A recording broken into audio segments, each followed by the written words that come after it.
if you can tab over to the website time.is. You don't have to do this because you don't have your own individual recording going. That's fine. That's right. So you can sit this part out while we fumf it around on this website. Ooh, just like Ray Fine in the menu. Exactly like Ray Fine in the menu. Hopefully the body count is a little lower on this episode. A little less s'mores this time. Yeah.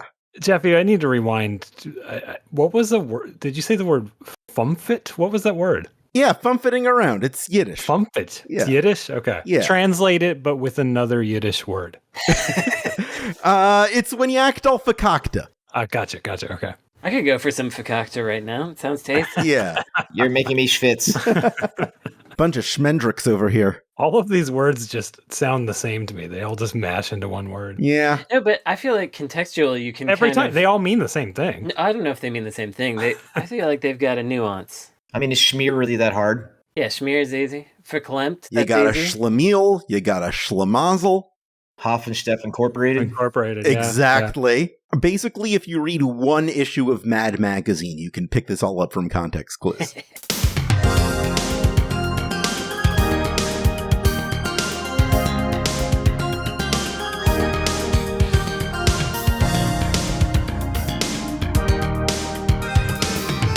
Nice.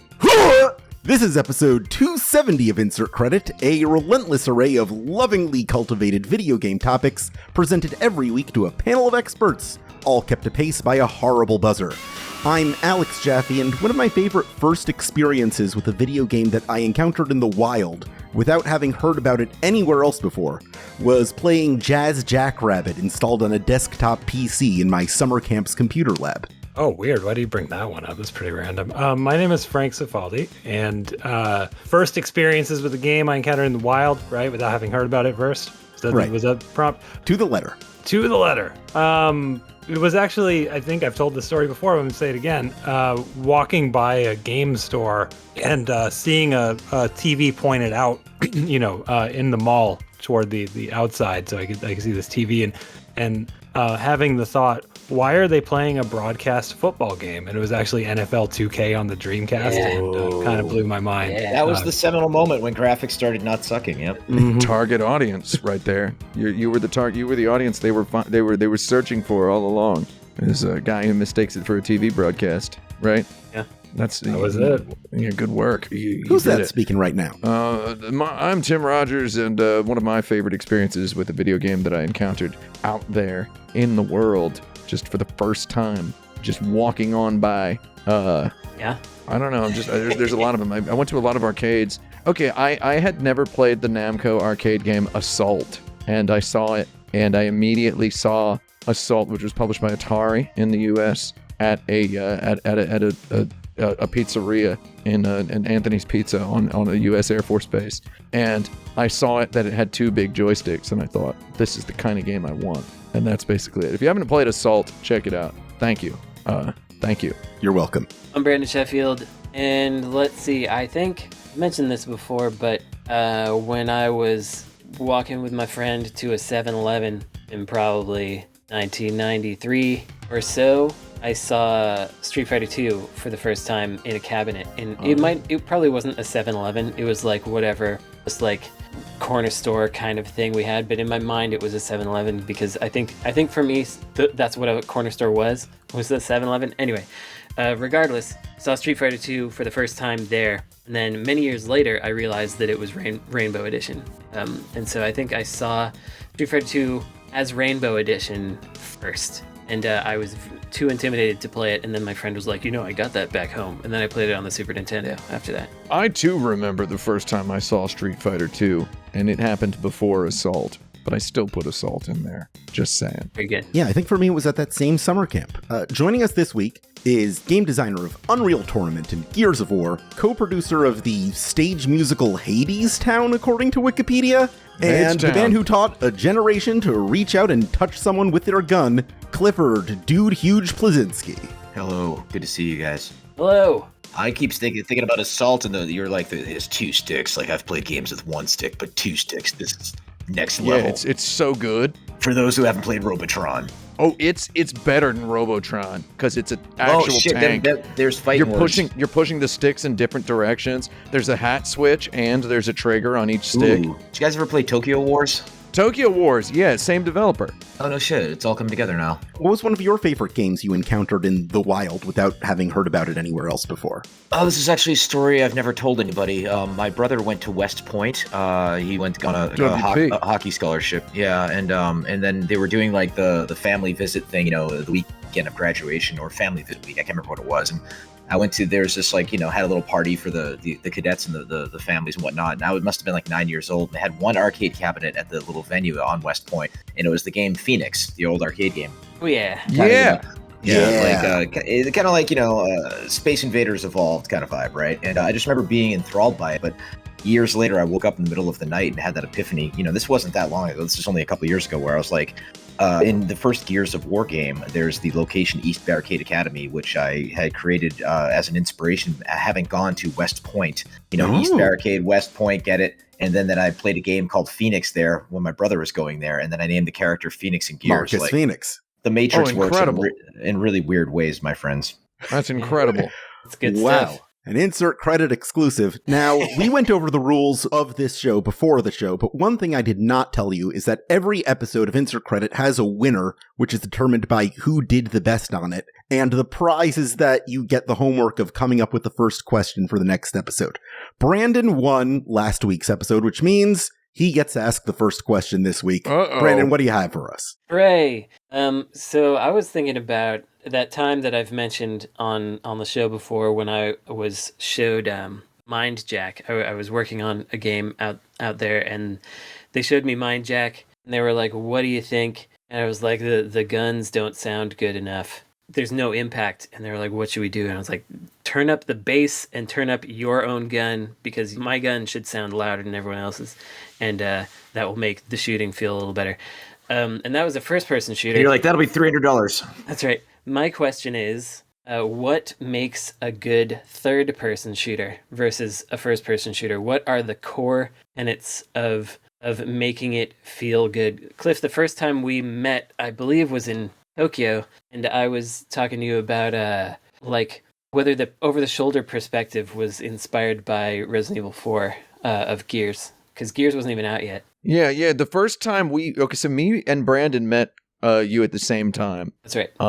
It's because I was writing an article about Gears of War for the official Xbox magazine UK, because the greatest trick I ever pulled was convincing a bunch of British people that I was from England. steady old mate. That's right. Yeah, so we did like we did like an interview with you in like the hotel suite where you were doing interviews about Gears of War, because I think the Tokyo Game Show was like the first like place that you really showed it, after like that you showed gameplay of it. I'm not sure what the details were, but we were talking to you up there, and you were talking about Resident Evil 4. You were like, "Yeah, I love Resident Evil 4." And then Mark Rain, I guess we just called him out by name. Mark Rain was like, "Can we just talk more about Gears of War, please?" Which was very funny. He kept trying to get us to talk about Gears of War. You were talking about Lunar. We were talking about Lunar Silver Star. That was very funny. That game, I loved that game so much. But yeah, I mean, third person camera. I mean, when you're doing a first versus a third person camera, there's so many little subtle things that add up to that fun. Apart from the gunshot, and giving feedback, is the bass, the treble, the sound, the gun sound effects. I mean, if you've ever fired a real gun, yeah, sure, they're loud, but they don't really sound like what they do. Like in video games or movies, they have to exaggerate it. They take like, a 22 and they make it sound like a tremendous, mortar or something like that. But I think, the camera in third person is so crucial, because when you're shooting in a first person shooter, the camera's right down the barrel of the gun. You can see the foes that much more clear. They're not tiny little dots in the horizon, but when you're third person, you're already moving the camera back at least one or two people behind the player. And I've seen so many third person shooters where, my character feels like they're drifting away from me. I need to like send like a tether or scorpions, get over here attack in order to have them be close. Cause I always liked characters that are snug in third person games and in full view. You don't always necessarily need to see their feet planting. You could zoom in and press left trigger to kind of get a pseudo almost first person view.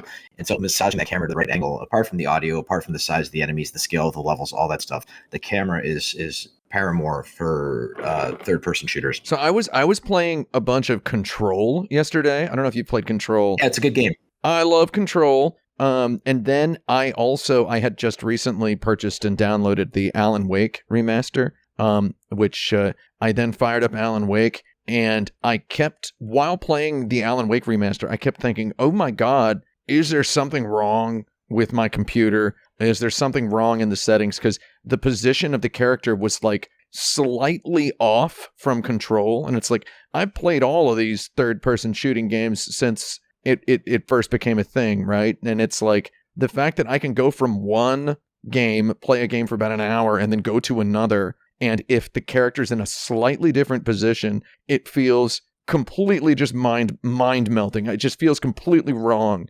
Oh, it totally throws you off. There's a weird cognitive dissonance that happens there. It's kind of like if you are on a Zoom meeting for, an hour or two, and then you go to the real world, or if you do VR for a while, and there's this weird thing where you go from one thing to another where it just trips you out. My biggest thing going back to the whole camera thing is I played Control. I enjoyed it. I got a little lost, but that's neither here nor there. My wife loved Alan Wake and played the hell out of it. I haven't played it, but one of my biggest rules in a third-person shooter game is to, if possible, never block the crosshair. Yeah. And I've seen games where the character is dead center and the character is overlapping the crosshair, and I'm just like, offset the character to the left or the right, add a zoom button, occasionally let you go in first person, things like that. But in the same thing, I've actually seen it in a certain amount of first person shooters where the first person gun, guilty as charged in some games I've worked on, where the gun's just too fucking big and it takes up literally half the screen. And unless it's comedic, like the gun from, High on Life, let's do it, the final, BFG you get, the huge gun is there for comedic effect to show you that this gun is OP, obviously. But, whenever I see something get in the way of my crosshair, it just drives me absolutely insane. And I've seen that in certain very notable and very successful games. And apparently some people don't care, but Uncle Cliff cares, damn it. I think there's a difference, so Gears, there for a long time, if you just whispered like a hint of playing a shooter with a controller, you would get like 100 people on the internet yelling at you and saying that mouse and keyboard is better, whatever, right? But it's like with the third person, like I feel like Gears of War is so extremely well sold the idea of using a controller to play a game, especially because I assume it was developed for using a controller. Yeah. And I think that like playing something like Control, where you're swinging the camera around a lot and you are blocking the crosshair kind of a lot, even in the middle of like really hectic fights with like 20 enemies around you, you will often be firing with the crosshair overlapping your character while you're playing the game. And I think it's even when playing it with a controller, but playing it with a mouse, it's especially noticeable. The game and the franchise were built from the ground up for console controls, for they were built for keyboard and mouse. So when we did the PC port of the first Gears, like we had to adapt the controls, and it was barely good enough, to like press the space bar to get into cover and then use the mouse to look around. But in my opinion, it's not quite the same, and some games are just built more for the keyboard and the mouse. It doesn't mean you can play, you can play almost anything on anything. It goes back to, certain games like, I loved Ori and the Blind Forest, but I made the mistake of playing it with keyboard controls. And then when I got to one of the later levels where the difficulty spike hit just tremendously, it was this really hard jumping puzzle with these little creatures or entities I had to jump on and kind of fling myself from one to the next, kind of like the upgraded version of the Donkey Kong Country barrels. I was just totally stymied by trying to do that with keyboard controls, and I actually fell off at that point with the game because I was like, fuck, I wanted to beat this. Would you say that designing for a controller is perhaps a trick to making a good third-person shooter? That's kind of a loaded question. You could make a great and I need a quick answer because that's time. Yeah, exactly. Alan Wake was Xbox 360 exclusive as well when it first came out. So that was clearly designed for controller as well. Yeah, but my impression of that game is that it's, more of a survival horror-ish game that's slightly slower paced, if I recall. So you're not like, shooting through legions of enemies, you're using light as your weapon and things like that. So, the pacing and the tension. You're like aiming the light and also aiming the gun at the same time. Well, it goes back to Resident Evil 4, where that was clearly made for console controls and the slower pace. You actually had to stop and pop and to shoot the enemies. And so every game is different, every control system is different, and it just comes down to what each designer and team thinks works best for each individual product. Beautifully said. I like my fighting games. I like my third person shooters generally on the controller. I like my first person shooters and like RTS type games and MOBA type games with a keyboard and a mouse. Yeah. One thing we like to do on Insert Credit is sometimes settle classic who would win in a fight debates. And I want to tackle that on a more conceptual level. Let's discuss who has more power, a game director or a game producer? Oh, what country are we in? Yeah. That's a good I question. never thought about it that way. In the West, the director kind of has more power, I would say in general. But in Japan, the producer is like above the director quite often and is responsible for more design decisions at a higher level than the director is. Yeah. The director is kind of executing that. Yeah. So like Shigeru Miyamoto is always credited as producer. Yeah. And Hideo Kojima is director. So what does that even mean? I mean, my own personal experience in the Gears franchise was that, Rod Ferguson, from the first Gears all the way through to the third, I was, when I started on the first Gears, I was very, wet behind the ears, for lack of a better term, bright-eyed and bushy-tailed, and let's do this, that, and the other. And then, Rod came in with his Microsoft experience and, of shipping games, hands down one of the best producers in the business. And he's like, slow your roll there, Cliffy. We got to actually like ship this game, in a reasonable time frame and a reasonable budget. You can't just have 8 million different things that you think you want and because it sounds cool. Rod kind of woke me up to the fact that, I always knew over the years that games cost money, etc. But you're shipping the best game you can in so many months with so much money. And he was there to kind of keep me honest. So at the end of the day, Rod had veto power over many, many things I wanted to, and there was a very delicate balance. But I think again, it comes down to each individual team. Like I guarantee a guy like Ken Levine, says jump and the team says how high, but it still took a Rod Ferguson to ship BioShock Infinite. So Yeah, I was just listening to that and thinking, but I don't want someone to tell me I can't do stuff, even though I know I need the. Well, then you've got to do a Kojima. Limitations force creativity. Never forget that. No, I know. We just had a conversation today about some bosses that we're doing, and someone I won't say who on our team because I don't know if they want their name invoked. They were like, whatever you're thinking, cut it in half. I was like, dang it. But I don't want. Yeah, I mean the old saying is, Scott Miller and George Broussard from 3D Realms back in the day used to say, "Cutting features ships games," and that was a tough reality for me. I was 30, 31 years old, working on this game, and like I wanted to put all these features in. I wanted to have like a dog you could get at one part that could detect emergence holes, kind of like the dogs could detect Terminators in the Terminator franchise. And they're like, "We can't do 4-legged characters; that's too much." And I'm like, "No," and we had that torque bow weapon, and I wanted to actually have the player use it like a bow, and then we realized we wanted to make it fit within the existing animation set of holding it like a rifle, which in the hindsight was not that bad of a trade-off for memory reasons and resource reasons. But game development is so much trade-offs. I would never want full control over anything. I like those limitations creatively, not just from a game standpoint, but from every aspect of entertainment. You look at Jaws. The reasons why Jaws was such an effective film, we all know, is because they couldn't shoot Bruce the fucking shark, which added to the tension. Right. Yeah, no, it was good, and I do remember that first time we saw Gears in Tokyo. There was like a lot more like emergent storytelling type stuff that was hopefully going to happen at that time, and there were like read every poster on the walls, and like maybe you can go into the buildings and stuff, and that didn't wind up coming to pass. But the game was probably better because you didn't wind up having this like sprawling open world thing that had all this stuff in it. It wound up being like it was your query right there in regards to wanting to see more of that in the franchise. Actually reminds me of a memory, because I remember as a wee lad, way before a lot of the potential audience who's listening here was even born, when Doom came out, the granddaddy of them all. And I remember playing it and seeing these monitors and the screens, and I remember seeing all what looked like this cool tech on the walls and things like that, none of which you could interact with outside of the occasional button. And I remember, having that conversation with, George Broussard, the creators, one of the main creators of, Duke Nukem 3D, and talking to all of them about that. And they played Doom and they thought Doom was great, but they're like, what can we do to twist this? And the interactivity, that was something that George wanted. That's why Duke Nukem had so much stuff. You could just, press all the buttons on the walls. And that's why Tom Hall, one of the original designers, because he was arguing with, John Carmack, the legendary 3D programmer. We all know Carmack, and Carmack was like, look, the game is fun. It is as it is. We have the graphical advantage.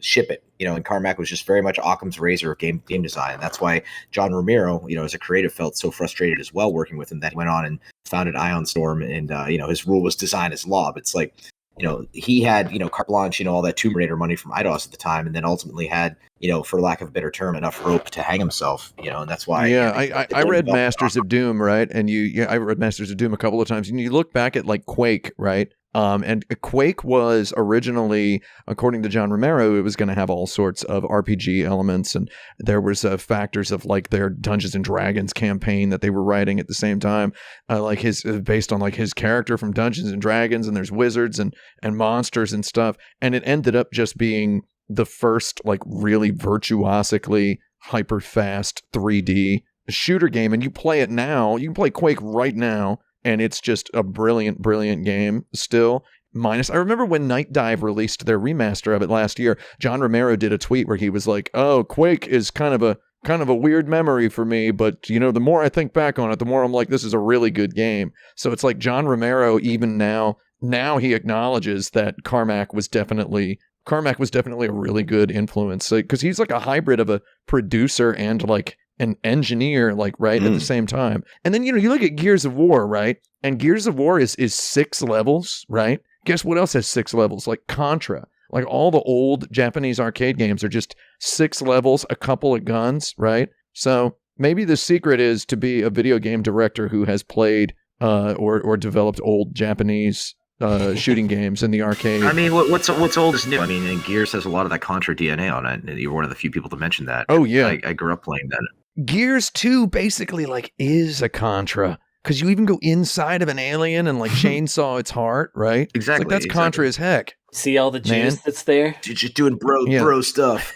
Just chainsawing monster hearts. The thing that Carmack knew was, with when he put his producer hat on, apart from being a genius coder, is that everything is all trade-offs. And Carmack knew with the tech he was introducing with every subsequent version of id Tech that there was enough risk there involved that if they went on and started implementing these characters with multi-sided die to figure out whether they hit or not on the beholder or God knows what, it would really add layers of complexity that would extend the development cycle of the game. And then the technology that Carmack had made that looks so fresh and shiny would start to, look a little long in the tooth if they took extra years to make the game, and they'd lose their competitive advantage, which in many ways, was, the graphical improvements that, Carmack worked so hard to implement alongside, bare bones, sleek, honed to a T, gratifying shooter gameplay, right? And you had to have, the Carmack special touch at that point. And if you didn't have it, you missed a little bit. And at the same time, a lot of its games missed some of that heart for a while after Romero left. So it's all trade-offs. Of that special touch. I think ultimately, effectively, I think the answer is producer, though. I think, so without Rod Ferguson, whoever's saddest has the least power. Honing Gears of War 1 into a 6-level, basically an 8-bit game in 3D. Without that, would you have subconsciously put that Contraism into Gears of War 2? I mean, would it have ended up feeling as much like Contra? I don't know. Maybe the producer has the power. A good producer, ultimately. from my experience with Rod, a good producer picks up some of the slack when a designer / director, is just overwhelmed. Like, I was too busy sitting at the home base, playing the levels and playing the game, playing the newly crafted multiplayer, giving feedback, adjusting the camera, adjusting the blood to make sure it looks like squishy and the sounds were great. Whereas, Rod wanted to go to LA and, manually direct the voiceover cast. And he also, participated in the marketing stuff that we were all working on. Like, he was very hands-on. He wasn't just sitting there with an Excel spreadsheet saying, you need to turn in your two fucking TPS reports or Microsoft's going to be pissed. He was very hands-on creatively, which is why he did in my opinion, a good job with 4 and 5, as much as I still have notes. I like 4 and 5, but I like Gears 2, dude. Let's go on to our next topic. At CES last week, Japanese developer Aroma Join unveiled their Aroma Shooter device, designed to shoot custom scent particles at you while you watch movies or even play video games. Doesn't this happen every year? Every CES has a smell-o-vision. Yeah. We know that. Well, what kind of games would work best with this kind of thing? They got rid of the Adult Video Expo at the same time as CES because I don't want porn smell-o-vision, okay? Yeah. They like, okay, so it's like the vast majority of video games do not deal with subject matter or themes that anyone in their goddarn right mind would want to smell. Certainly. Would you want to smell Elden Ring? Would you want to smell The Last of Us? Elden Ring, though.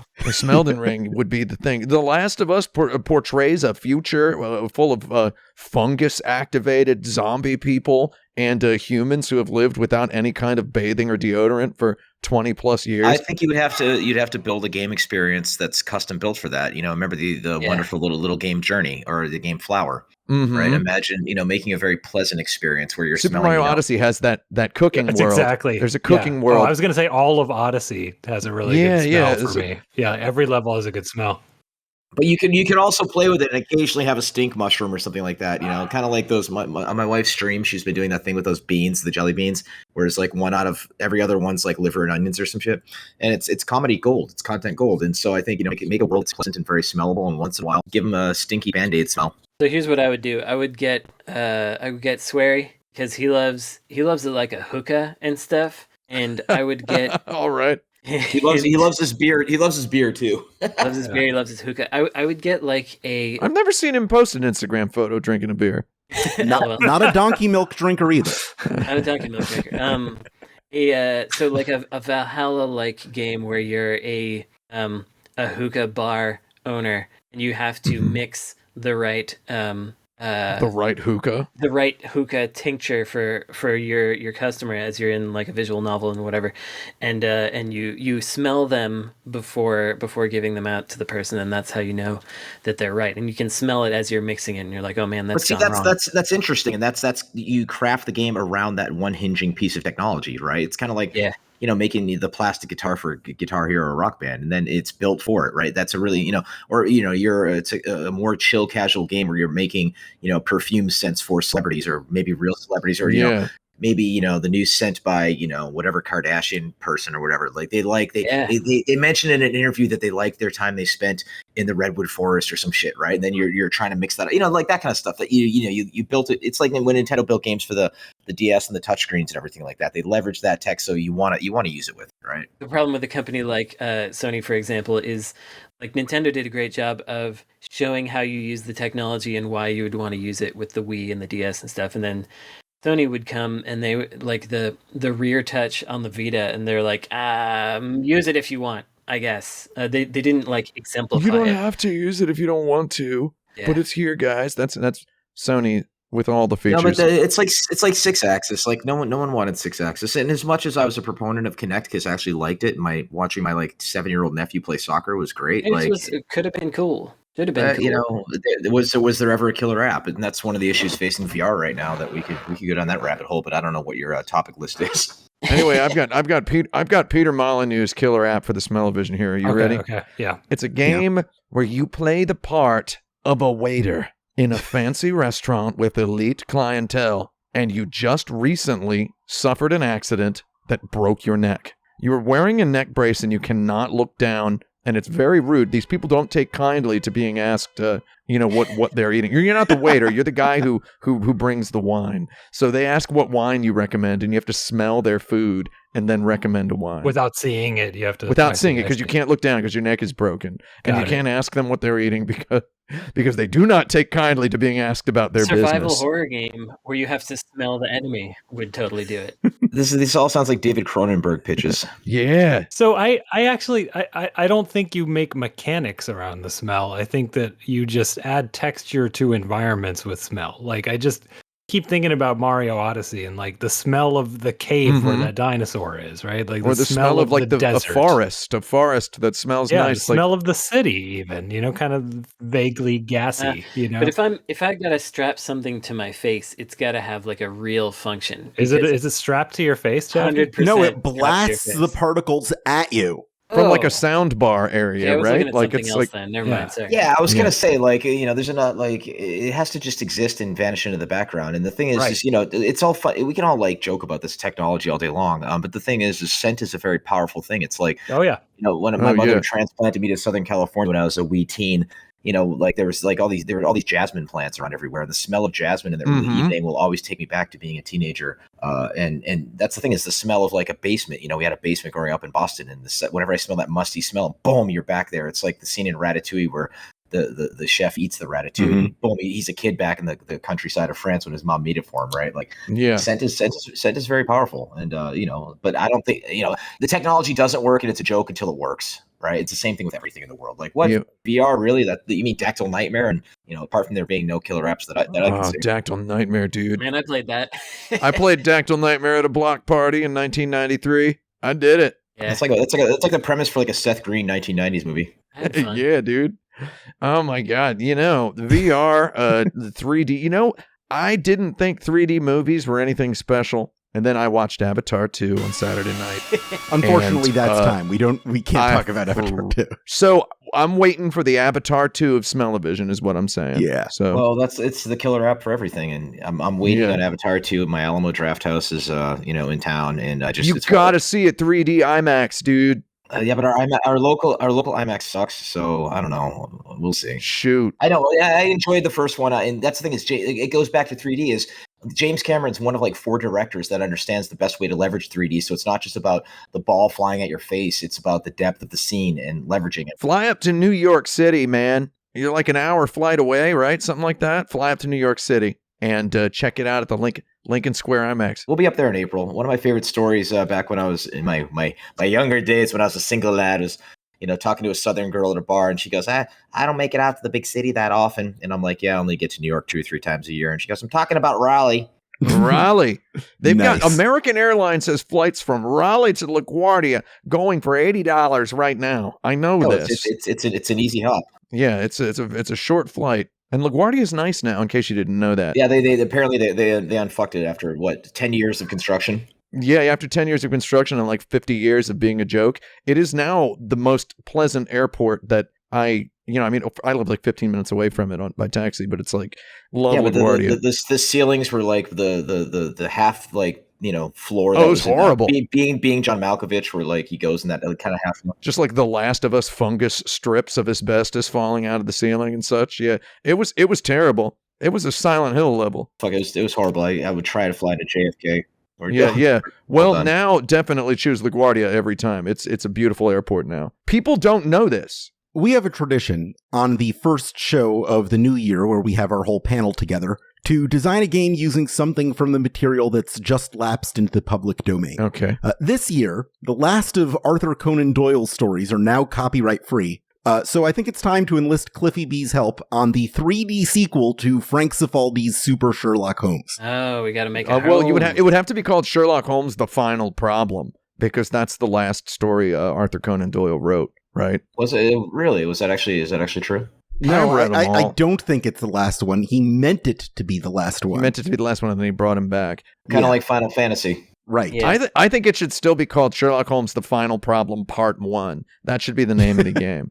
What do you think? That's good. That's I'm the good name with of the that. game. Yeah. That's got to be Yep. it. And I think it definitely should be a third-person shooter where you have a gun, just a really big gun, and you solve mysteries with a What gun. about like a third-person solver? Wait, was there ever Sherlock Holmes in the future kind of shit done? It wouldn't surprise me. I think there was a 90s cartoon along those lines, if I remember right. But Super Sherlock Holmes was a 16-bit platformer, and the premise was that it was done back in the day by a developer who did not have access to translated source material and made guesses about Sherlock Holmes and his world and his Wait, characters. what platform was this on? Like 3D? I or imagine something? kind of a Super Nintendo. It has to be Super Nintendo. Yeah. So- like that and like Fester's Quest or something. Like Yeah, so basically, like Fester's Quest is like just a kind of a misunderstanding, and it's from that time where like anything could go with the licensed products. Kind of like right? Batman, the NES game, except Sherlock Holmes on Super NES.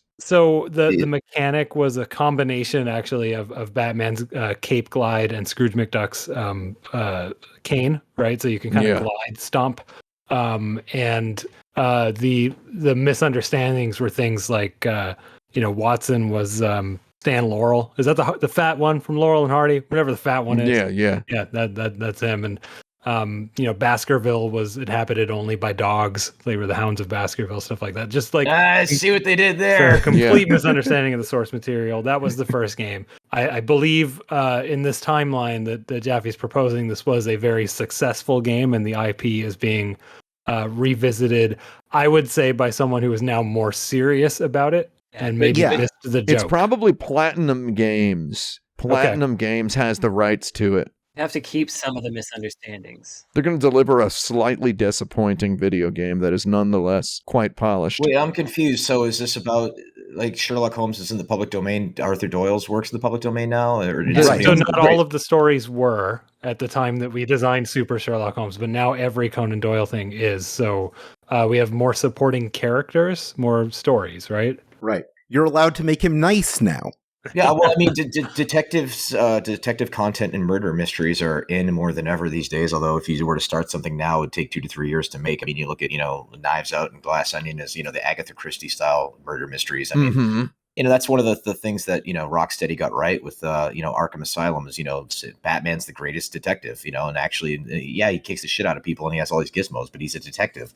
So you could make something compelling out of that, as opposed to a side-scrolling platformer, where I'm thinking, all right, if the sidekick's a fat dude, give him some sort of rolling abilities and start making some Lost Vikings kind of experience. Oh yeah, that was in there too. Like he could lay down and you could bounce off of his belly. I mean, maybe Lestrade is the third Viking, and Lestrade is like a hot anime girl. What do you think? Okay, so this is like a 3D next-gen Lost Vikings. That's what we're going for? Yeah, I think, but also like a Batman Arkham Asylum-like. But is it both of these things? Yeah, somehow. I feel like it's got to be more Batman, and that you're like it's a first-person solver, and you're just like throwing out solutions at people. You come across a person, and he's like, "Hey, Gov," and then you like look at the 4 points on his body, and you're like, "Oh, his watch is dirty because he put his hands in the fishmonger's bucket yesterday or whatever."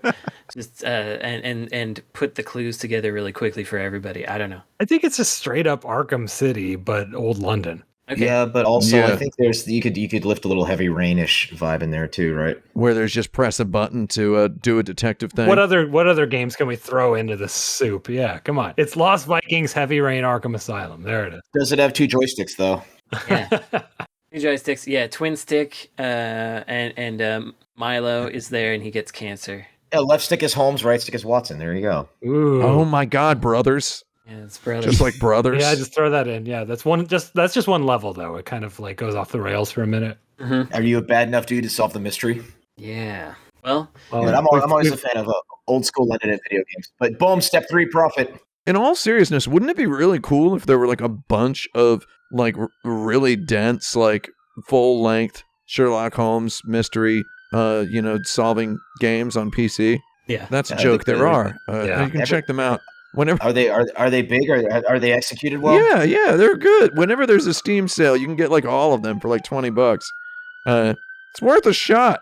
The cops All are right. coming to get me right now. I don't know if you can hear I that. think that's the siren, which means it's time to go on to our improv zone. Oh, This is a segment everyone is good at and our guest always loves, where we put together an impromptu acted out scene. In this scenario, Cliff, you are the commander of a COG squadron laying out the latest mission against the Locust horde on Serra to a batch of new recruits from other video games who don't quite understand the brief.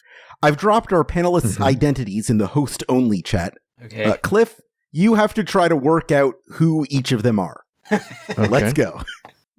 So boss, All right, what do we got? I'm gonna want to punch some things. Can I punch the locusts? Can I punch them? I'm just ready to punch some things, if that's fine. Well, you little maggot, there's a lot of soldiers that are ready to punch. I need to know, like, if you're wearing a uniform, I need to know if it's actually in line with the orders. I'm wearing the uniform of my warrior people, and I got my punching gloves on. That's all I need. I mean that's good and all, but like, are any of the locusts attractive ladies that would be into me? Well, I mean, it depends on what you define as attractive because it's subjective, you little maggot. I'm going to use maggot a lot during this. It's not the first time I've been called a maggot, sir. But I guess my question is, I brought these rubbers and I want to know if they're gonna be utilized in this war, sir. Rubbers, is that like a bouncy spring? Well, soldier, how do you prefer your fornication, sir? Do you prefer it gentle, or are you more of a leather or lace character, sir? Yes, sir. I did not detect leather or lace on this man. Why are you saying, sir? All right, so we have somebody likes to punch and somebody likes to fuck in my squad, right? I see only polyester on this man. Anyway, so with these locusts, can they fly? Because I can glide, and I feel like that's going to be really useful, and I should take point, and I will destroy them all. Okay, are you trying to be Alex Kidd, or are you trying to be the character from Dreams? I do not know who these characters are that you speak of. I would only like to acquire some Chaos Emeralds after destroying some locusts, Nice. please, sir. Thank you. Oh, okay. Can you crack your knuckles? I will do it right now. Yes, they're very big and prominent and strong. Well, So I'm I have a lot assuming- of random stuff in my pockets. I really hope that helps. I have a big gulp and some chattering teeth and a joke book. Sir, I volunteer to punch this man in the testicles. Oh, are you Frank? There, are you used to fighting zombies? No. Okay. He cannot fight. He has no honor. He has no Chaos Emeralds. All right, I'm gonna need more data from the squad here before I can make a proper assessment. These locusts are far weaker than anything I have ever dealt with, to be perfectly honest. Okay. Can you tell me some war stories about your prior I encounters? volunteer to punch him. I have killed those who some do not believe exist. I have killed all of them. Do I have a random JRPG guy in my In the squad? time he has spoken, I have gathered 5 More or emeralds. less, yes. My power is You know, growing. you shouldn't listen to him. The gods of Olympus abandoned him years ago. Okay, so Oh. I think I've been assigned Kratos, and I think I've been assigned Knuckles I have so 6 far. emeralds now. Mhm. Okay. I'm working away. Now I'm getting confused. Are you Eggman now? Like, I don't know. I need all the emeralds, regardless of what sort of man I am. No, you. I am Knuckles. I'm a proud warrior of my people. Yeah, you've got 2 of them. You will never find the emeralds, fool. That's right.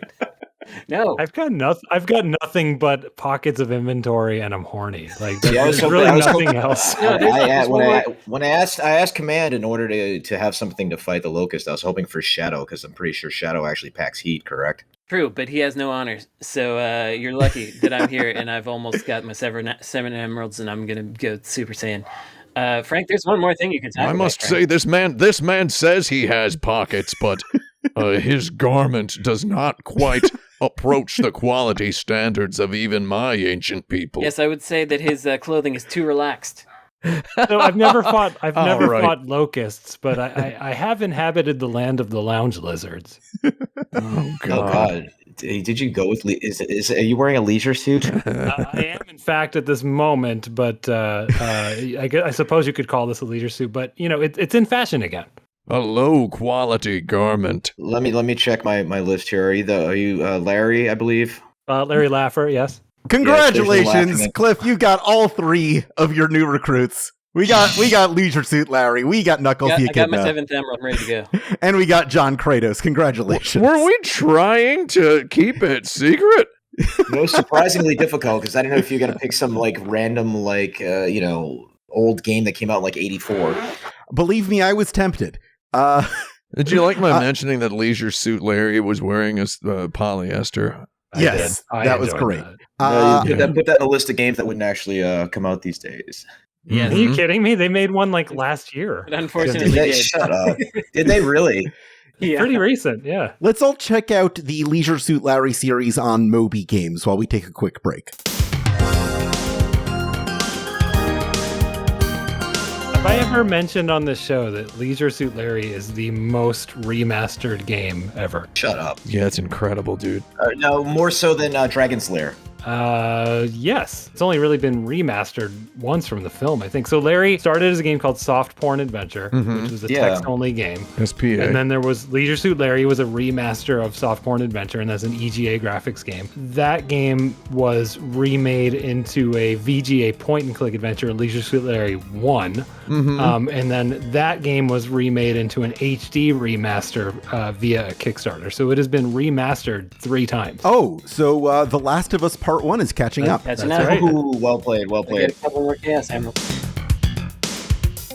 Welcome back to Insert Credit. It's time for us to go to the dirt bag. This is the point in every episode where we pull a question submitted to us at patreon.com/insertcredit, where for mere dollars a month, you can get access to that form that allows you to submit questions like these, get monthly bonus episodes, and other neat goodies as we drop them down in the feed. Neat This week's Neat question... goodies. Yeah.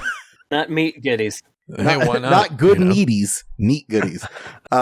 This week's question comes from Seth, who asks, What is the best sound related to video games that does not come from an actual game itself? For example, the sound of a quarter being dropped into an arcade cabinet. Well, it's not the click of a button, because man, I watch fighting game streams, and they always mic their controller, and it Clackety, clackety, clackety, clackety, clackety the whole time. drives me nuts. Yeah, I don't like it. So it's not that. It's also not the awakening screech of a Dreamcast.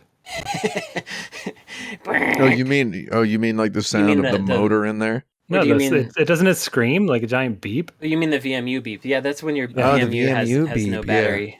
Because Ryuichi Sakamoto composed the Dreamcast opening sound. So it's beautiful. I think in software that counts as it doesn't. That doesn't count. Of course. Well, for me, it's not a 1-to-1, but what I do miss with my old CRT monitors is the sound of degaussing my monitor. Yeah. I like that's a good one. Yeah. It was like it's like digitally cracking your neck or your hands. You know, it's just that like. It's WOM. It's WOM. That's the sound. Yeah, it's a really good sound. And then it wound up in Inception. I'd put a second M in there. Happens in perfect conjunction with the visual effect as well. It sounds exactly as how it looks. Oh, you know what?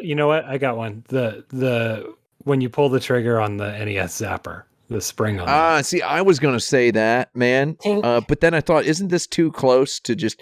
Is that not part of the video game? But I thought I think using the hardware counts. I know it's outside. It's hardware, but it's like Well, now I'm thinking about was it Time Crisis that actually had the controllers that had the physical kickback on them in the arcades, or the top of it would actually? Oh yeah. Time Crisis in the arcade. There was not all of them. House of the Dead. Is it House of the Dead 2 and 3 have guns that vibrate really hard? But I mean, that's such a loaded question, because when you're talking about video games and video game audio, like, you know, apart from dropping a quarter in, like what else is there besides, you know, like I had to really pull that one out of my ass to talk about degaussing your monitor. Yeah. Good one though. That's all we do on this show is retrieve things from our posteriors. Yeah, exactly. Kind of navigate around the question. No, I got one. I like the ka-chunk when you. This is speaking of pulling things from nowhere. Casio Loopy, when you after you print out a sticker, you have to hit a button to cut the sticker so that you can take it out, and that little ka-chunk is nice. Little ka-chunk. As we all know. I like the sound of clicking a Nintendo DS cartridge into the Nintendo DS. Yeah, I was going to say that one. It's a very satisfying sound. But again, that just feels too, I don't know. It doesn't feel peripheral enough. I feel like something more ethereal. I don't agree with it, because that's not even in game. That's like, I don't know. Well, it's not in game. No, it's not. It's totally fine. It's even theoretically, it'd have to be like not engaging with a game, but game related. Like what is your criteria? It's a trick question. I don't know. The sound. They're all trick questions. The sound of the toaster popping my Pop-Tarts up before I play my NES games. So this is from your Patreon. So somebody spent money to just give us a very difficult question. So could put more power. That's what they do. Yes. That's not bad. That's why they're dirtbags. That's what they pay for. My mom would make us Pop-Tarts before we played our NES games, and the sound of the Pop-Tart popping. That would actually be a more fun question. Be what food do you associate with your youth and playing your video games, right? Oh, yeah. I mean, I'm making the thing up about the Pop-Tarts, but you have what I'm saying, right? I do. I do have to add one sound. The sound is good, but the feeling is very bad. When you drop US Sega Saturn game case, it shatters like a wine glass. It's a beautiful hinkling, crackling, destroying sound. But of course, you're watching your video game devalue in front of your eyeballs as you do that. If I dropped my entire Sega Saturn video game collection, it would just sound like it would make no sound. A 2 terabyte SSD hitting the floor. Yeah. You know what I mean? Very nice. Very, very nice. I think we've addressed that to full satisfaction. Seth, I hope you're happy. You get what you pay for. I'll try to think of a better answer during the rest of the show. We're going through all five senses at this point. We've got smell, we've got sound. What's next? Touch, taste. It's a very sensual episode of Insert Credit. What's the best tasting Switch cartridge? Oh, I forgot. They actually put some shit on there to make sure kids can eat it, right? They did. Yeah. Have you tried Yeah, one? you like my wife and I read the story. We were sitting at like a pub, like just minding our own business, playing games, and then Lauren read the story online, and like we're literally digging through our little bag, and the bartenders thought we were insane because we're sitting there like they're like, are those like little Licking the Switch cartridge. Little acid tabs. It's seriously, right? Like, what is this? What the kids are into? And I'm like, I ain't no kid. And like bust a toad out of my fucking bag and start looking at it. But yeah, they actually did do that. That's crazy. They did it. They did it. Did you like mix it into your drink? Did you get a little bitters? Yeah. Okay, no, Is the sound on all the Nintendo Switch trailers, the sound they play when they show the Switch logo, is that in any way, is that a Foley recording of the actual Joy-Cons clicking onto a Switch? So does that disqualify the Joy-Cons clicking onto the Switch from being the answer to this question because I they think have that counts. sound in the games? I think it counts. I don't know. All I know is I've never disconnected mine. So Oh yeah, Nice. yeah. I had We to are disconnect fully out mine of 'cause time now. Okay. one of my Joy-Cons started the drift after several years. mine started doing it during Celeste. I'll leave it at that. Oh, Oh, yeah. no, a bad game to get I don't know Joy-Con do it. drift in. Here's my next question. If you could guest design just one level in an established video game series, what would it be, and what would you do with it? Ooh. Hitman. Yeah. I think anybody who doesn't answer Hitman hasn't played enough good video games lately. Okay. So is what I would say, because if you can play 2 levels of one of the modern Hitman games and not want to make a Hitman level and not start like walking through Grand Central Station in New York and being like getting real Hitman level vibes out of this, you're not doing it right as far as being a video game playing person goes, in my opinion. I went to a undisclosable location last year, and I was spotting Hitman levels every goddarn 15 minutes. I'm like, this could be a Hitman level. This could be a Hitman level. I was in the cathedral down the street from my house, St. John the Divine in New York City, the largest Gothic cathedral in the world. And I was like, you can do a real good Hitman level in here. And then I realized that Assassin's Creed 4 has the Notre Dame cathedral assassination mission in it. So yeah, Hitman. What would I do with it? Airport. There you go. Thank you. That's my I final always answer. wondered, Tim, in that cathedral, do they have a hot topic? Oh, because What it's does a that mean? Gothic cathedral. Oh, Well yeah. played. I don't know about that. I care a little bit too much about the history of Gothic and Gothic revival architecture to think that joke is funny in the slightest, Brandon Sheffield. So Okay, well, you've just made my goddarn list. You just On made there. my goddarn list as an architecture unrespecter. It's trademark. Yeah. On that note, I'd go with the Thief games. 'Cause I always enjoy those. And Close enough to Hitman, I would say. what would you do? You've managed to avoid getting on my list as a Hitman disrespecter. It's only one cardinal sin away from the 10 Commandments between thou shalt not kill and thou shalt not steal. So Yeah. Well, I always want to see a futuristic take on the Thief franchise. I don't know if they ever got around to it. Like the Mhm. laser, the whole like Mission Impossible or like Laser thief. a good heist. Yeah. You're cutting through glass with doing a little round cut. You're doing all the little smoke things to to infiltrate a vault and safe tracking and things like that. I think that could be. Did you ever play that Mission Impossible on the N64, dude? God no. Did you play the You- Superman game too? Superman on the N64. There's too many people talking about Superman for the N64 and they don't talk about Superman Returns for the Xbox 360. Superman Returns, pretty decent game. That was a good game. Basically, Good just video had a big robot. Yeah. And wasn't that it was developed by like Tiburon, like the guys who did Madden or something? Mhm. Sometimes all you need is a big robot. The Mission Impossible on the N64 is actually a pretty neat, like, proto Hitman slash, Really?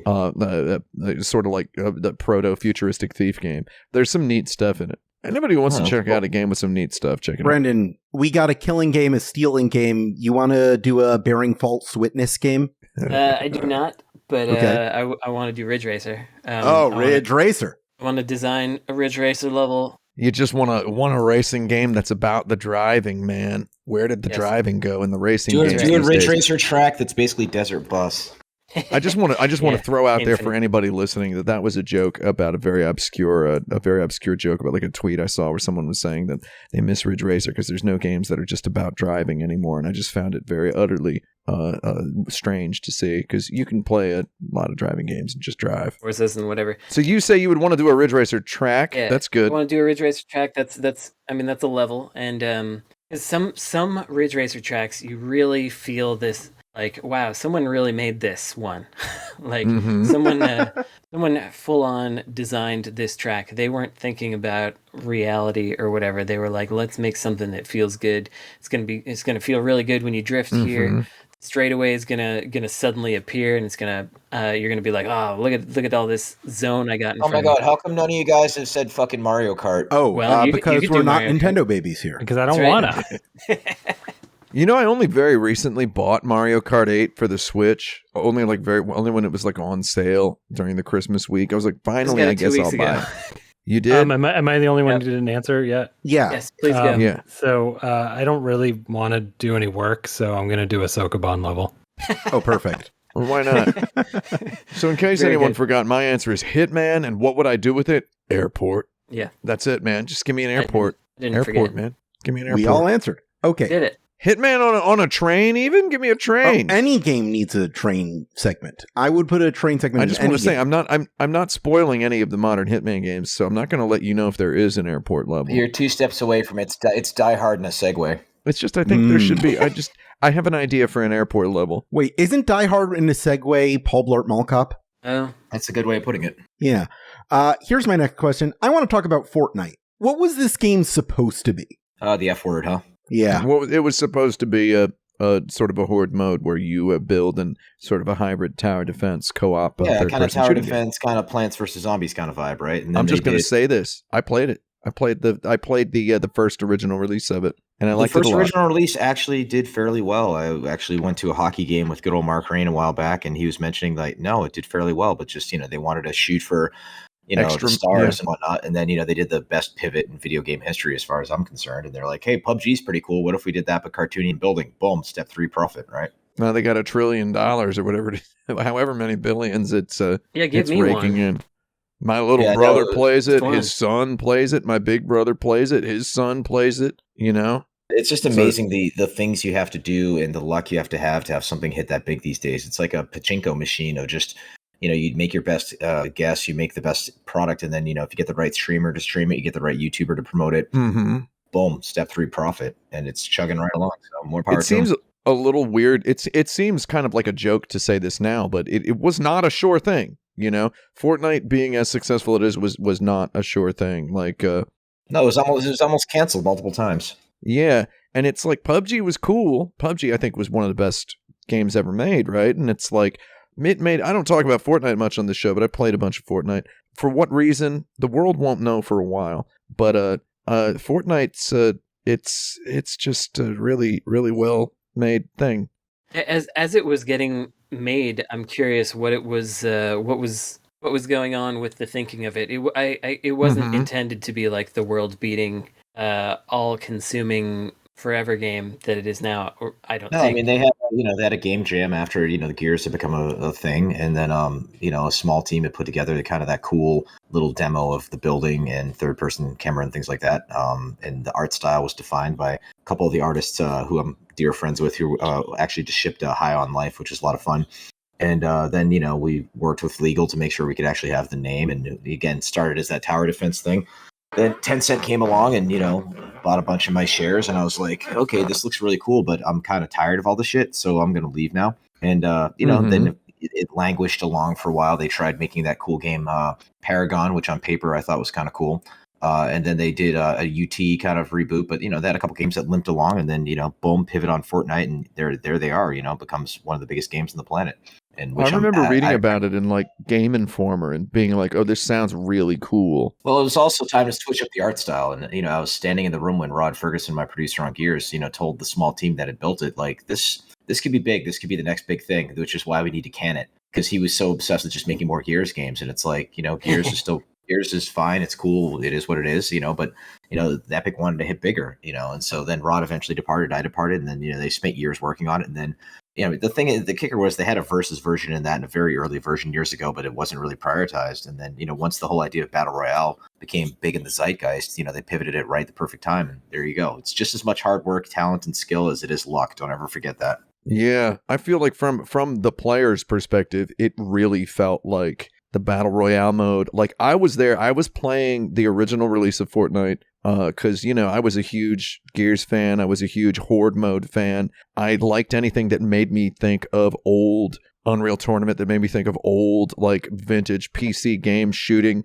but also had the modern tower defense and also had sort of a Horde mode feeling to it, and it just had kind of a breezy theme. And then when that battle royale like appeared, from the player's perspective, it just came out of nowhere, right? I feel like it was announced and released like so quickly. I don't know how long it was developed, but it just came out of nowhere and just became the game. Oh, they've gone public to say that it was so easy for them to pivot. It only took them a few months of people working pretty hard to do the pivot. I mean, all the ingredients were there. The building, the shooting, the collecting, right? Fortnite Battle Royale came out like days after like the mainstream became aware like at large of PUBG. PUBG was like a gamer game for a while, and then it's like it felt to a lot of people, not me because I was working at Kotaku.com at the time, so it was my job to talk about video games and YouTube videos, right? So it's like, to me, I was familiar with PUBG, but I feel like there was a huge number of people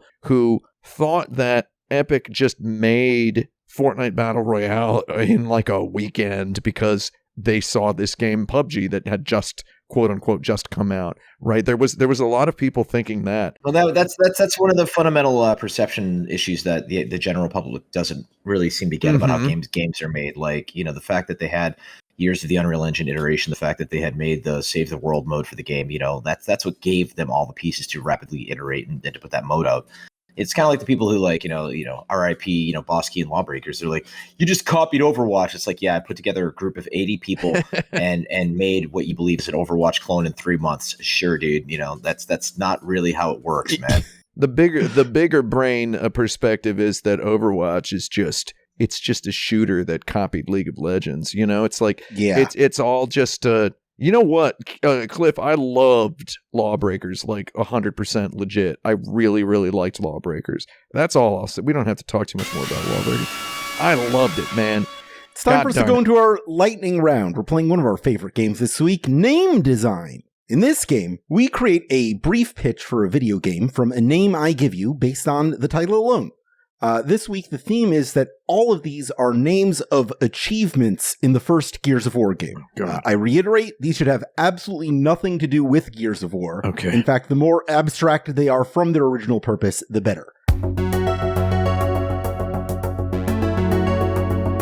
Your first game is Time to Remember. It's a send-up, a takeoff of the old film called Somewhere in Time, which starred Christopher Reeve and a young Jane Seymour, in which this man falls in love with an image of a woman that's a photograph or painting. I believe there's a painting on the wall of this old, beautiful resort in like upstate New York and whatnot. And he somehow manages to mentally convince himself to go back in time because he loved her across all time and space. And it's ultimately a love story about this guy finding his way to return to the old era and remain with the love of his life across all space and time. It's an adventure game, though. Probably, exactly. Right? It's gotta be. There's no guns. Maybe in Act 3 as Chekhov demands.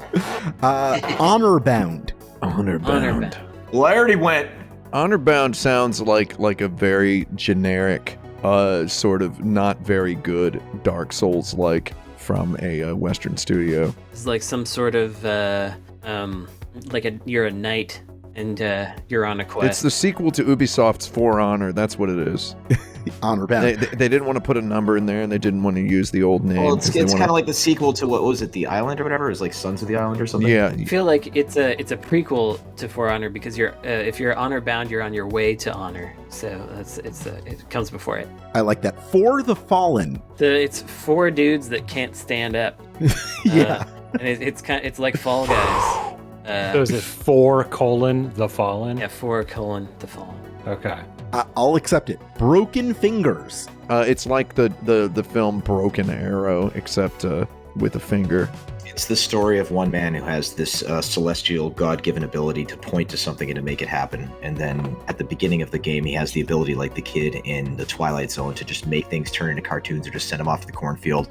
And then something tragic happens and he loses his ability. And his entire quest is about him learning how to have new abilities, how to use his silver tongue, and how to explore the world in order to make the world a good place, until eventually getting his finger back and realizing the finger was not good for him or the world. And in the end, it was he that was broken by the finger. That's right. Exactly. And he didn't want to be a first-person poker. So I love how conceptual these are getting. So the sequel is called Breaking Finger. Yes. That's the name of the sequel. Breaking Finger, Electric Boogalinger. A dish best served cold. Oh, this is the Smacha. subtitle of the Leisure Suit Larry game that has the locusts in it. That's right. It's good Leisure Suit Larry in a dish best served cold. Leisure Suit The Locust. thing I didn't know they were talking about the wet spot in Larry's bed. Yeah. Cluster Luck. God. It's definitely like a sliding puzzle kind of game. Yeah. No, it's Yeah. it's a Peggle like. It's a Peggle like. Peggle-like, yeah. Mm. You know what? Why ain't people making more Peggle likes? We got 4K 120 now, I'm ready for another I like Peggle. Peggle. right? Why is nobody making a new Peggle with the 4K 120? I just started playing this game on my Switch where you're like some sort of knight defending the goods of a castle. I can't remember what it's called, but it was actually kind of fun. But the whole like pachinko type vibe is always fun. But just do Peggle with executions. Step 3, profit. I There you think we're overdue for Peggle 3. Our Yeah. next game is A Series of Tubes. A series of tubes. Oh man, Microsoft Games programmer Lottie May has been waiting for a good hamster game for all of her life. I feel like You this know is where this is going. the perfect opportunity. It doesn't have to go there, Cliff. No. We can choose not for it to go there. It's I mean, have there the is- ability. There is a Chekhov's mini rectum. game. There is a mini game inside of a dish best served cold related Yeah. to this. Yeah. Called a series of tubes. Million to one shot, Doc. Million to one. Curb Appeal. Curb Appeal would be a home decorating game, which Of is course. partnered Yeah. with one of those like those home love it or listed shows where it's like, what do you do? She's like, I'm a hostess at a restaurant, and it's like, what does he do? He's like, I'm an artist. And then what's your budget? They're like $6 million. Yeah. You're mysterious. Yeah, I was Exactly. thinking it was a game about dating Kirby. I like that a lot. But that could go off the rails really quickly too. Well, how about it's Kirby's? You're building a house for Kirby. My love for you is like a truck. It's like a truck. Yes. Yeah. Well, that's a Clerks Oh, reference. that's a Choro Q dating game. Oh, there we go. Ah. Yeah, Chorokyu dating. That sounds good. Wait, Chorokyu, those crazy ones in Japan, or Chorokyu are the little, they're the little chubby little cars and trucks. okay? Because I've seen the ones with all the lights on them. That's cool shit. Oh yeah, that's different. I love a truck. That's the Disneyland Electrical Parade. Yeah. And finally, Seriously. It's a game where you have to kill 10,000 people. Go on. And Go your on. name is Sam. Oh, I thought your name would be Lee. Yeah, Like I would've thought so seriously. as well. I think Serious Lee is pretty good. Yeah. I'd go with a political intrigue game where you're this new politician in Washington, D.C., and you are tasked with getting eyeballs at any cost, and you're willing to say anything in order to trend on Twitter or to get anybody talking about you, which is the current state of American politics. Say or do the most outlandish shit so people Too are. spooky. They can only be like, seriously? Ah, yeah, I like that. It's a Phoenix Wright like with social media in it. Is that what it is? Exactly. Where you're on Twitter instead of in a courtroom. Satire. Well, that's our game. I'm tabulating the points. Cliff, you are technically our winner this episode, but Frank owes us a question, so no, he's I going to thought be you the one. forgot. He's going to be the one who What? gives it to us next week. I never What? forget. Unless you want to, this- Cliff, you're welcome to give us a question as well. Yes, if you'd like to submit an insert credit question for next week, we can take that off the air. We'll do that. This is the point of the show where we recommend whatever we're into this week that we think our audience should check out, or plug whatever thing we're working on to similarly check out. It can be from you, it can be from somebody else, it can be from someone you care about deeply. This is your space to do that. It is not the space for people to send me a Twitter DM or an email and ask me to mention their product here. Just putting that out there. Not that, you know. So is this just kind of talk about what you're playing and watching and feeling right now? Like, Yeah, what do you think our audience should check out between episodes, or what's something that you're working on that you would like them to check out? what I'm working on right now is just multiple different IPs that could go God knows where. They could be games, they could be comic books, they could be Netflix series. I've teased some of them on my own Twitter feed at The Real Cliffy B, which sounds so douchey years later, but they really were a lot of imposters back in the day. So, you know, I've one of the things I've really been into these days is the idea of first-person platforming done right. You know, and I swear one of these years, if I ever make another game, I think it'd be so cool to do a spiritual sequel to the Jazz Jackrabbit games and Yeah, to do it in first person. Yeah, so, dude. like, I think Jumping Flash was way ahead of its time. Jumping Flash. I think Mhm. Mirror's Edge had a lot of good ideas, although in my opinion was somewhat kind of boggled down with the animations in it, which interfere with some of the responsiveness that could happen. But hopefully that doesn't become a pull quote somewhere. But there's a little game I played recently that came out a few months ago called Neon White. I don't know if you guys have seen it. Yeah. Oh yeah.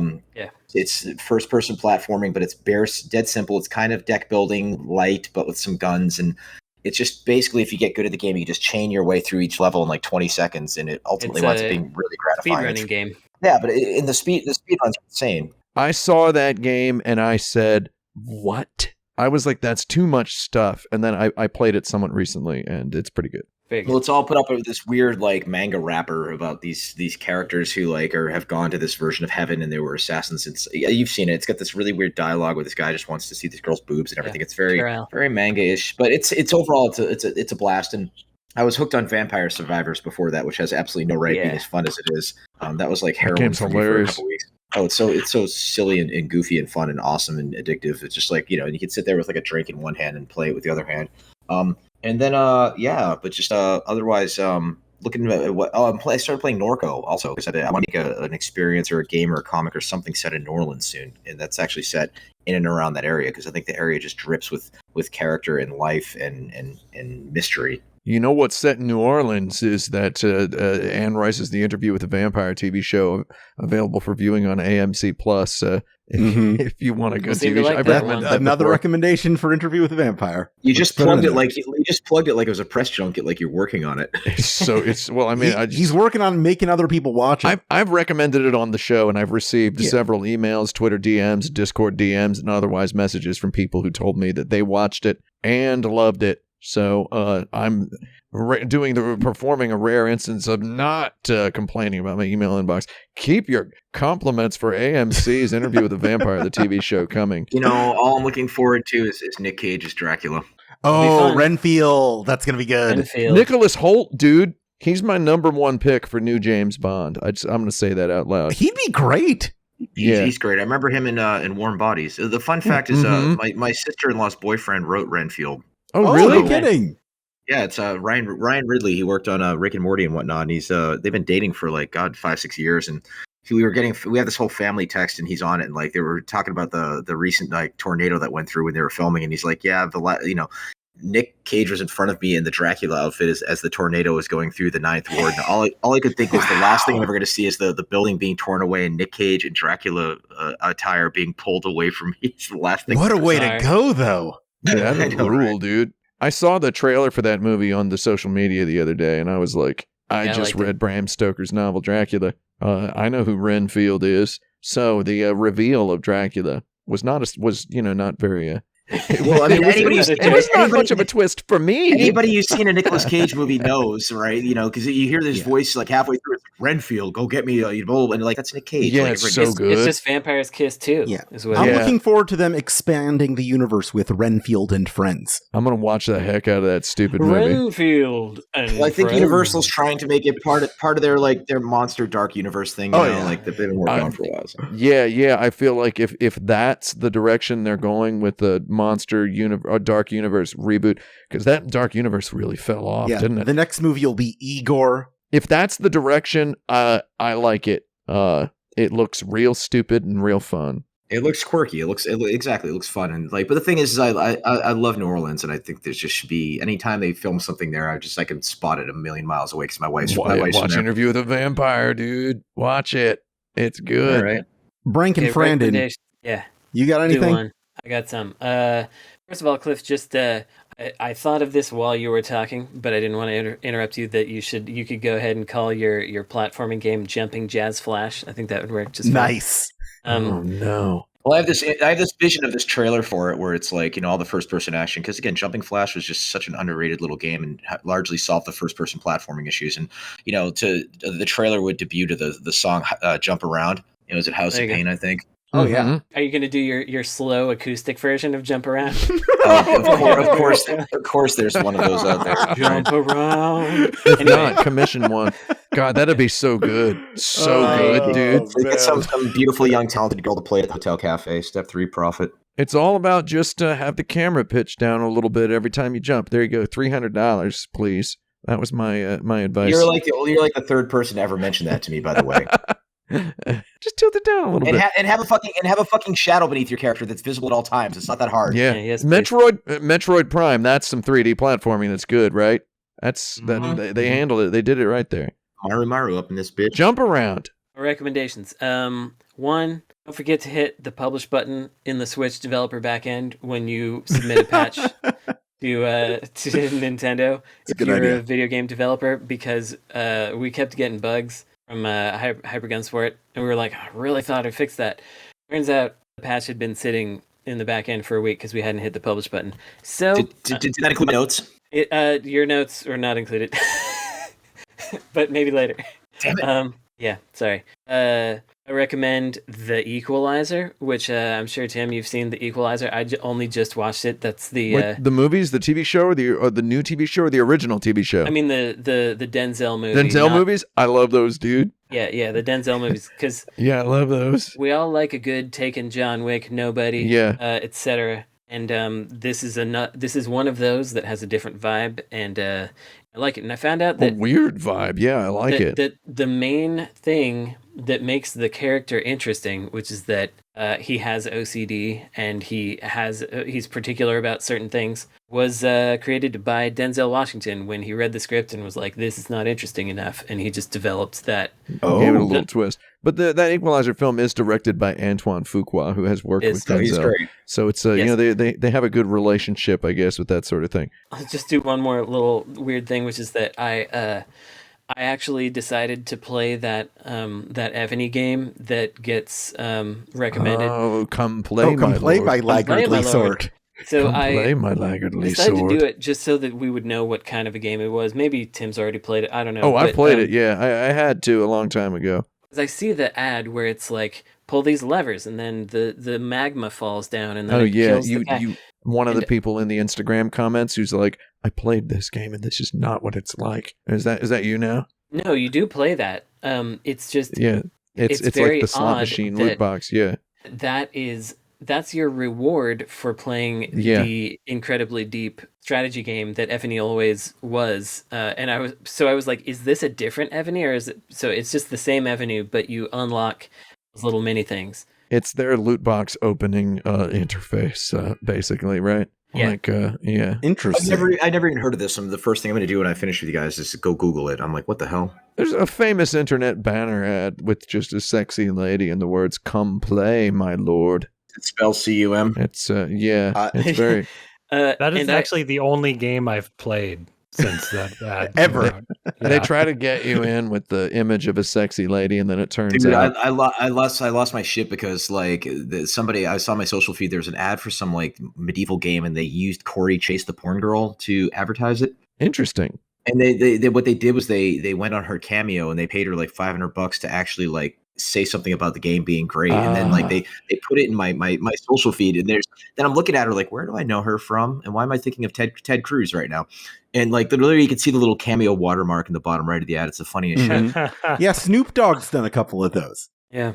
So I took one screenshot from Evany of a piece of dialogue because it's they have a lot in there, and you can there are like 12 different societies that you can be, and they all have different art and whatever. But I was playing as Korea, and one of my generals at some point says, "Bloody heck! I swear the Rage King shall pay for his debts."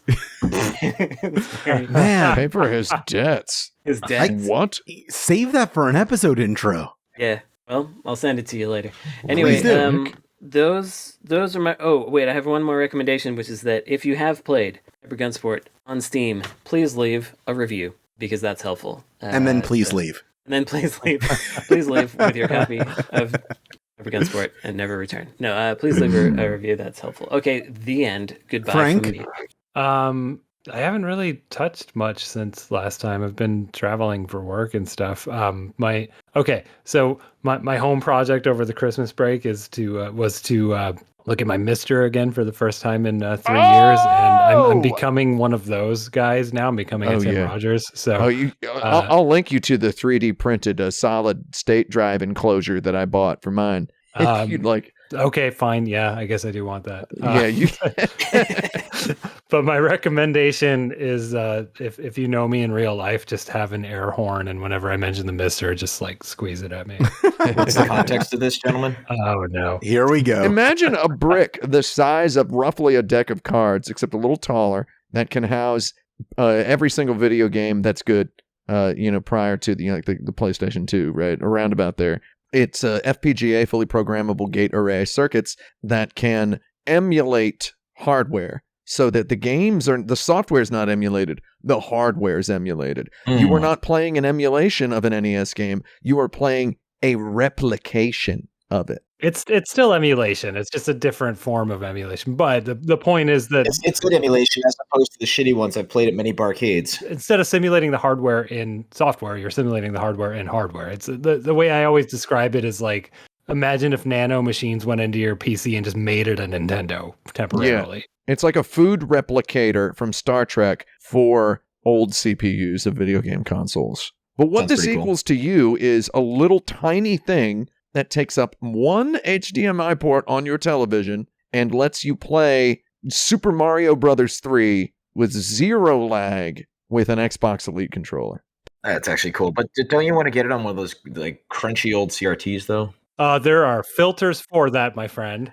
Yeah, and also, what if I told you that you can purchase it with an analog out in addition to the HDMI, so you can have it plugged into an old CRT and a modern 4K television at the same time? That never really clicked with me until years ago. I was at a PAX and I went to the retro game room and I saw these old school monitors and like realizing, because we put the retro set up in our own house and it was all these like these nice high end flat screen TVs and all the retro games look like shit. I'm like, what is going on here? And I was like, duh, you don't have like the proper old school like CRT connection and all That's that. why I still have mine. Yeah, and it is actually impossible to replicate that with a modern display. You just can't. You can get kind of close. A recent update to the Mister. Oh God, I'm talking about it. It's so good. Yeah, thank you. Adds HDR support. Have you played with this, Tim? Oh yeah. So it essentially, like, if you have a really good monitor, it'll send an HDR signal that boosts the brightness and makes up for the sort of like scanline filter you'd put on it, and it kind of looks like a CRT. Yeah, it looks incredible. Also, you've probably never heard the Sony PlayStation boot sequence sound in full digital stereo, and it sounds very, very nice coming out of the sound system. So it does perfect PlayStation, by the way, PC engine. The Saturn is almost complete. I've got all my Saturn games on the SSD waiting for the Saturn core to be complete. Cliff Bleszinski, follow a guy named Mr. Add-ons on Twitter.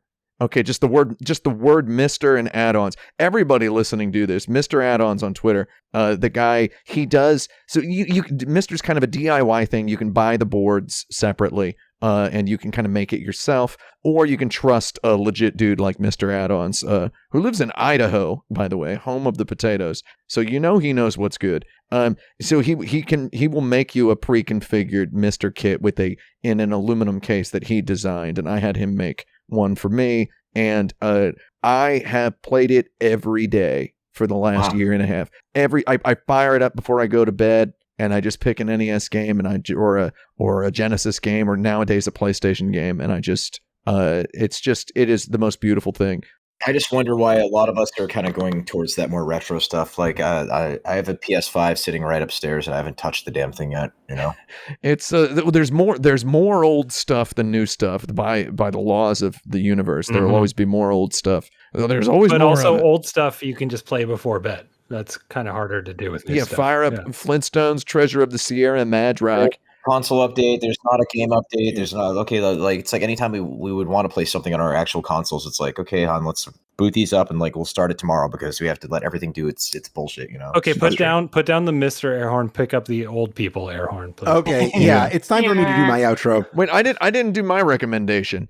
I was just going to Interview say with the Vampire. yeah. No, I've recommended that before. Come on. Okay, Like, go ahead. I was jokingly bringing that back up.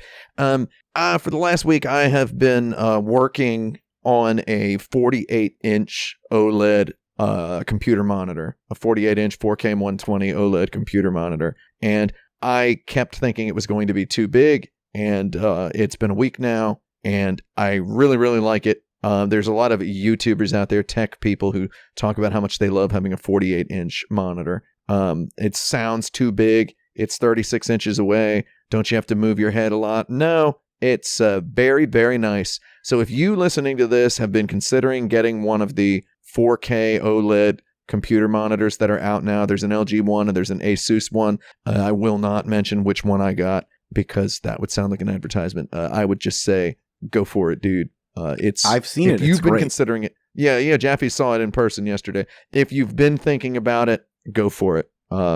It's very, very nice. You've already sold yourself if you've considered it at all. Just buy it, dude. If you have the means and the opportunity. Thank you. Well, I've got some recommendations. I'd like to recommend, if you're listening to Insert Credit on iTunes, go ahead and rate and review it, like Violet Field did, who says, "Through the Insert Credit show, I found my people. I've made friends. I've had my horizons broadened. I've laughed out loud countless times, and my vocabulary has been irrevocably altered. Dang it.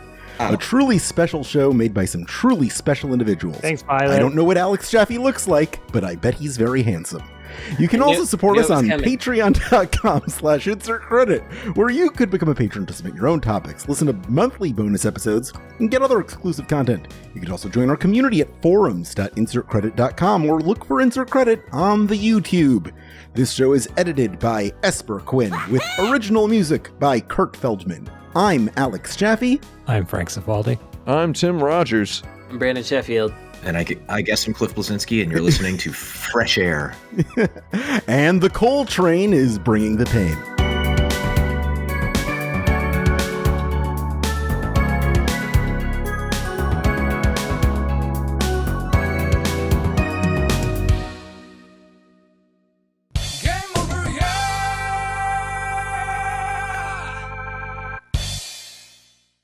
Cold Train is legit, dude. Everybody loves Coal Train.